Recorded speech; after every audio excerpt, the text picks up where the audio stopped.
ഇന്നത്തെ റെസിപ്പി വന്നിട്ട് സിമ്പിളായിട്ടുള്ളൊരു പാൽപ്പേടയുടെ റെസിപ്പിയാണ്. അപ്പോൾ നമുക്ക് ഇത് സോഫ്റ്റ് ആൻഡ് സിമ്പിളായിട്ടുള്ള ഈ പാൽപ്പേട എങ്ങനെ തയ്യാറാക്കുന്നത് നോക്കാം. അതിനായിട്ട് ആദ്യം ഞാനൊരു പാനിലേക്ക് ഒരു 3 ടേബിൾ സ്പൂണ് നെയ്യ് ഇട്ട് കൊടുക്കുന്നുണ്ട്. ഇനി ഇതിലേക്ക് നമ്മൾ ബാക്കി സൺഫ്ലവർ ഓയിലാണ് ഒഴിച്ചു കൊടുക്കുന്നത്. ഇനി നമുക്ക് മൈദ ഇട്ട് കൊടുക്കാം. അപ്പോൾ നമ്മൾ 1 കപ്പ് മൈദയാണ് ഇവിടെ എടുത്തിട്ടുള്ളത്. മൈദ ഇട്ടിട്ട് ലോ ഫ്ലെയിമിൽ വെച്ചിട്ട് നമുക്ക് നന്നായിട്ടൊന്ന് മിക്സാക്കി കൊടുക്കണം. നന്നായിട്ട് മൈദ നെയ്യിൽ നന്നായിട്ടൊന്ന് വേവണം. എന്നിട്ട് ഈ ഒരു പരിവാവുന്നത് വരെ നമുക്ക് വെയിറ്റ് ചെയ്യണം. ഇതുപോലെ ഇളക്കി നമുക്ക് മൊത്തത്തിൽ മിക്സാക്കിയിട്ട് എടുക്കണം.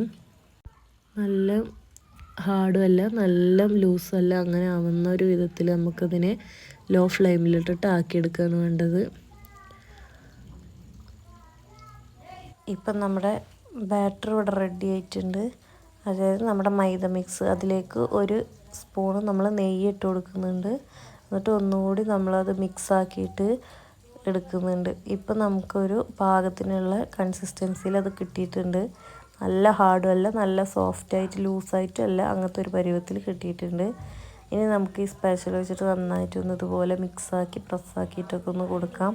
അതിന് ശേഷം ഇത് ചൂടാറാൻ വേണ്ടിയിട്ട് നമുക്ക് വേറൊരു ബൗളിലേക്ക് ഒഴിച്ച് വെക്കാം. അപ്പോൾ ഞാനിത് ഇതുപോലെ ഒരു ബൗളിലേക്ക് ഒഴിച്ച് വെച്ചിട്ടുണ്ട്. ഇനി നമുക്കിത് നന്നായിട്ടൊന്ന് ചൂടാറി കിട്ടണം. ഇനി നമ്മൾ ഇതുപോലത്തെ ഒരു ചെറിയൊരു ഡപ്പ എടുത്തിട്ടുണ്ട്. അതിലേക്ക് നമുക്ക് കുറച്ച് നെയ്യൊന്ന് സ്പ്രെഡാക്കി കൊടുക്കാം. അതിൻ്റെ അടിഭാഗത്ത് മാത്രം നമ്മൾ കുറച്ച് നെയ്യ് വെച്ചിട്ട് ഒന്ന് സ്പ്രെഡാക്കി കൊടുക്കുന്നുണ്ട്. നമുക്ക് കൈ വെച്ചിട്ടൊന്നാക്കി കൊടുക്കാം. അങ്ങനെ എല്ലായിടത്തും കുറച്ച് നെയ്യൊന്നാവുന്ന വിധത്തിൽ നമുക്ക് എല്ലാ ഭാഗത്തും ആക്കി കൊടുക്കാം. ഇനി നമുക്ക് നമ്മുടെ മിക്സ് ഇവിടെ റെഡിയാക്കി വെച്ചിട്ടുണ്ടായിരുന്നു. അതിലേക്ക് പഞ്ചസാര ഇട്ട് കൊടുക്കാം. ഇനി പഞ്ചസാര പൊടിച്ച 1 കപ്പ് പൊടിച്ച പഞ്ചസാരയാണ്, അതിട്ട് കൊടുത്തിട്ട് നമുക്കിതുപോലെ മിക്സാക്കി എടുക്കാം. നന്നായിട്ട് പഞ്ചസാര ഇതിൽ മിക്സാക്കണം. ഇനി നമുക്കിതിലേക്ക് നമ്മൾ എടുത്തു വെച്ചിട്ടുള്ള 2 ടേബിൾ സ്പൂൺ പാൽപ്പൊടി ഉണ്ട്. അത് നമുക്ക് മൊത്തമായിട്ട് ഇതിലേക്ക് ഇട്ട് കൊടുക്കാം.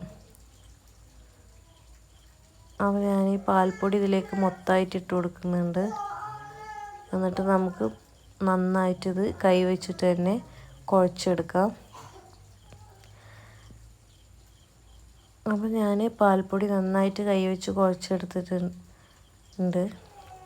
അതിൽ നന്നായിട്ട് അതിൽ മിക്സാക്കി എടുത്തിട്ടുണ്ട്. ഇനി നമ്മൾ എടുത്തു വെച്ചിട്ടുണ്ടായിരുന്ന പഞ്ചസാര ബാക്കിയുണ്ടല്ലോ, അതുകൂടി നമുക്കിതിലേക്ക് ഇട്ട് കൊടുക്കാം. അപ്പോൾ പഞ്ചസാര ഇട്ട് കൊടുത്തു.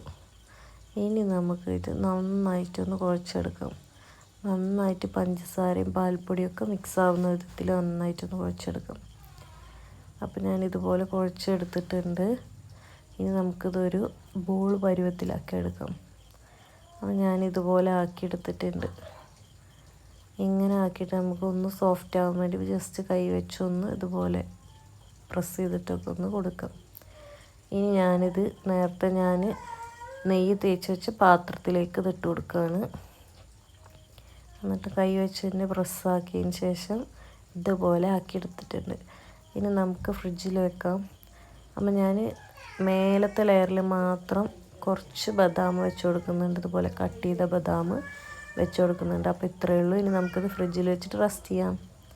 ഇപ്പം ഞാനിവിടെ ഇത് കട്ട് ചെയ്തെടുത്തിട്ടുള്ള പാൽപ്പേടയാണ്. നല്ല സോഫ്റ്റാണ് പാൽപ്പേട. അതുകൊണ്ടോ ഇങ്ങനെ തൊടുമ്പോൾ തന്നെ നന്നായിട്ട് ഇങ്ങനെ പൊട്ടിപ്പോകുന്നുണ്ടല്ലേ. അത്രയും സോഫ്റ്റായിട്ടാണ് നമുക്ക് കിട്ടിയിട്ടുള്ളത്. അപ്പോൾ ഇത്രയേ ഉള്ളൂ നമ്മുടെ വീഡിയോ. ഇഷ്ടപ്പെട്ടാൽ ലൈക്ക് ചെയ്യാനും ഷെയർ ചെയ്യാനും സബ്സ്ക്രൈബ് ചെയ്യാനും മറക്കരുത്.